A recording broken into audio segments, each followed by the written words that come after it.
les hommes politiques, les chefs traditionnels et les conducteurs de mototaxis. Donc nous leur avons prodigué des conseils pour les mototaxis en leur disant qu'ils doivent être des citoyens responsables parce qu'ils exercent un métier qui est noble, malgré le fait qu'il y a des brebis galeuses qui dérangent et qui gênent parfois. Mais on a demandé aux conducteurs de mototaxis de respecter les lois de la République et de se conformer au processus de l'identification que le gouvernement a lancé. Il s'agit d'avoir une carte d'identité, les chasubles numérotées, plaque d'immatriculation et le permis de conduire. Voilà les cartes d'identité. Et nous leur avons dit également que en cas de problème, au lieu d'aller attaquer une brigade de gendarmerie ou un commissariat de police, ils peuvent s'adresser au maire de la commune, ils peuvent s'adresser à leur syndicat et le syndicat va aller vers le commissariat, vers la gendarmerie pour savoir qu'est-ce qui se passe, quel était le problème. Donc je crois qu'ils ont capté le message et ils ont promis d'être disciplinés et d'être responsables. Aux hommes politiques, nous leur avons dit qu'il y a une élection des conseils régionaux le 6 décembre. Nous devons tous, ils doivent se mobiliser pour cette élection parce que c'est un processus important qui a pour avantage de parachever la mise en place des institutions prévues par la Constitution. Le président de la République, son Excellence Paul Biya, tient à ce que ces élections se déroulent dans de très bonnes conditions, dans la transparence et dans la sérénité. Au regard des rapports faits par le gouverneur de la région et les préfets, nous pensons qu'elle est temps d'être influée parce qu'en tant que MINAC, nous sommes ce qu'on peut appeler, nous sommes l'agent du gouvernement dans le processus électoral.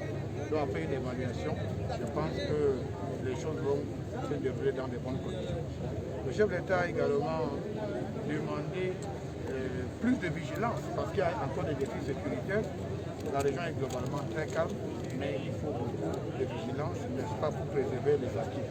Hier, j'étais avec le ministre des Travaux publics au Pompala pour constater l'effectivité du démarrage des travaux du radier. Le radier, c'est la voie de contournement.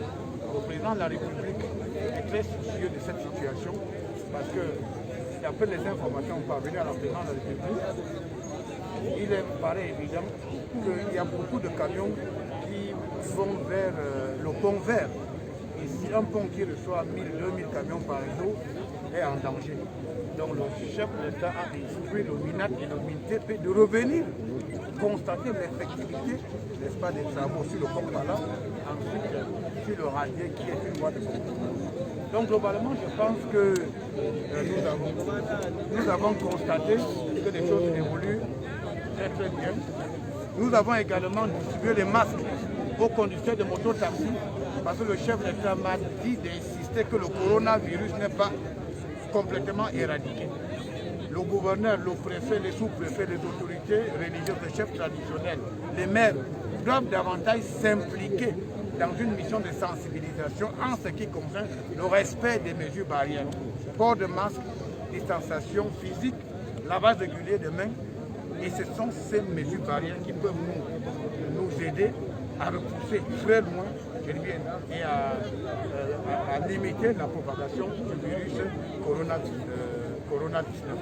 Donc globalement, je crois que tous ces messages ont été bien captés par les populations qui sont très sereines. L'élection, je vois qu'il y a beaucoup d'engouement. Les chefs traditionnels vont participer à cette élection. Ils vont jouer un rôle clé. Nous leur avons demandé d'être responsables disciplinés parce que le chef de l'État leur a déjà fait beaucoup de faveurs. Ils ont un traitement mensuel pour ce qui est des chefs de premier, deuxième et troisième degré.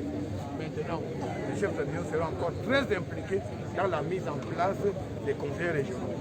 Donc, ils doivent pouvoir valoriser cette haute estime du chef d'État et montrer qu'ils sont dignes et ils seront à la hauteur de cette haute confiance du chef d'État dans le processus de la décentralisation. Donc, je pense que tout est bien qui finit bien. Nous avons vu nous-mêmes que le pont évolue graduellement, mais que d'ici quelques jours, on va ouvrir la voie de contournement qui va limiter la charge sur le pont vert.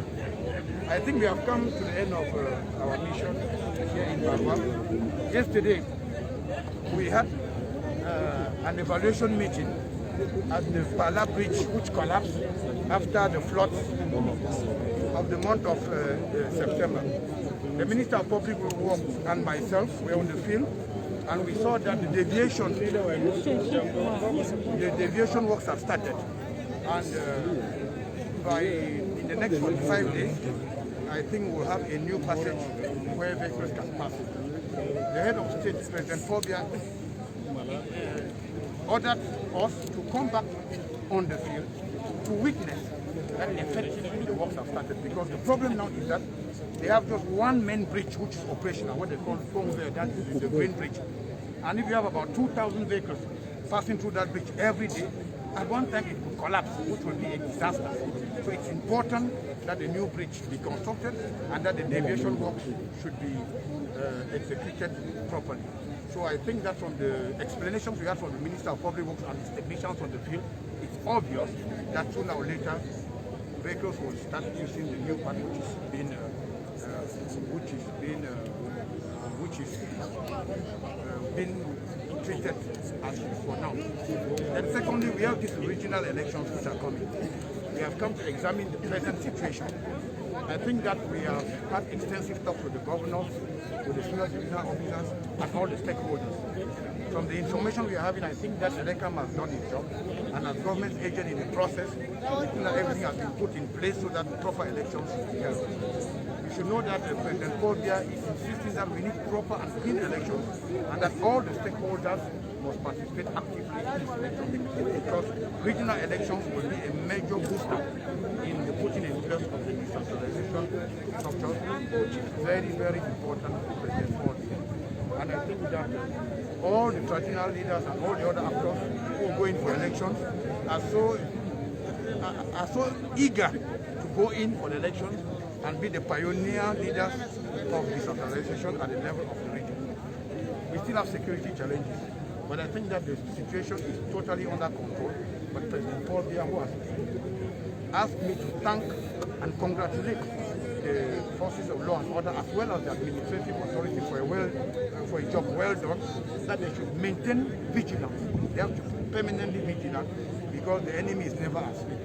Even though he has been reduced to the barest minimum, all the structures of security should be put in place so that in less than no time, security challenges can be put in place and mechanisms can be put in place in order to neutralize terrorists or criminals or any form of organized crime. For the motorbike riders, as I said when I started, we have educated them and we have given them face masks, because they do a lot of transportation.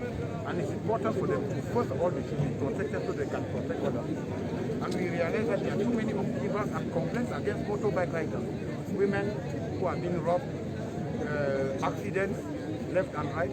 And we are trying to explain to these young Cameroonians that if they have difficulties, instead of going for mob action, as it has always been the case, they should go back to their leaders and talk to their leaders, express their problems, their worries, so that their leaders can go to the police, can go to the gendarme, can go to the Joe, even to the senior Joe, and negotiate so that if someone has been arrested for one reason or the other, he can be granted bail.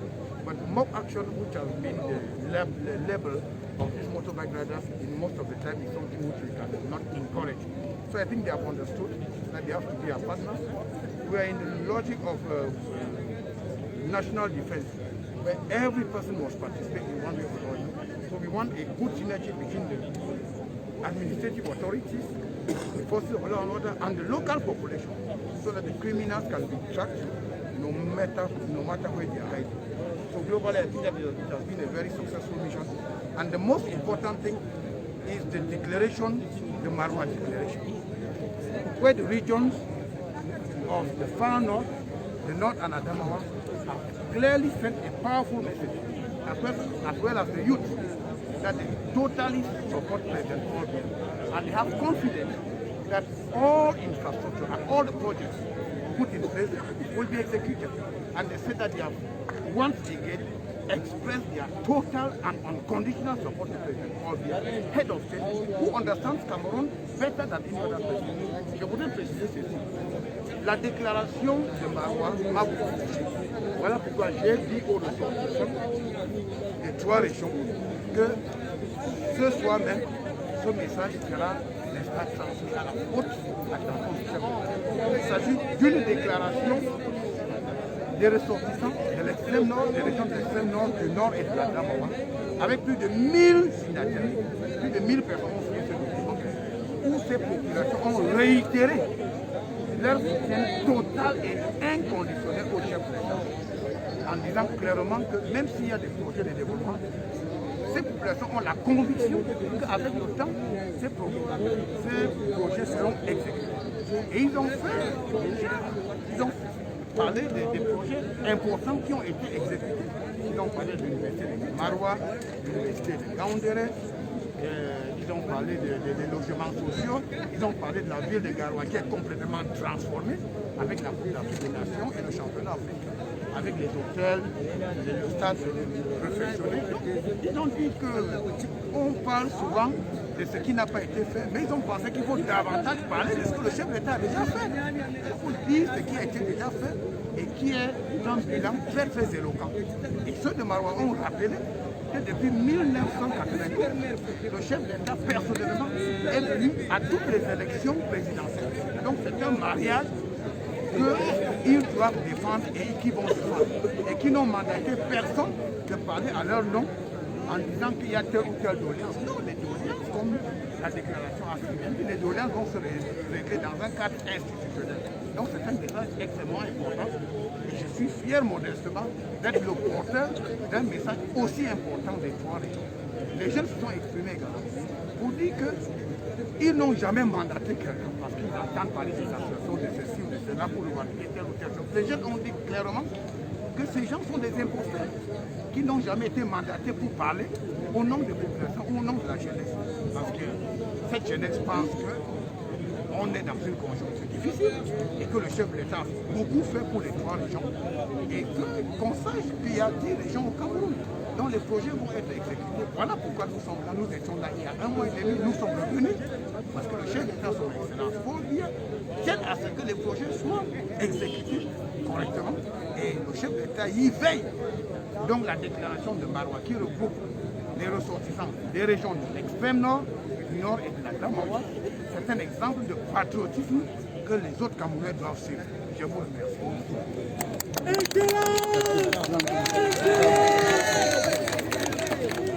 Excellence, monsieur le ministre.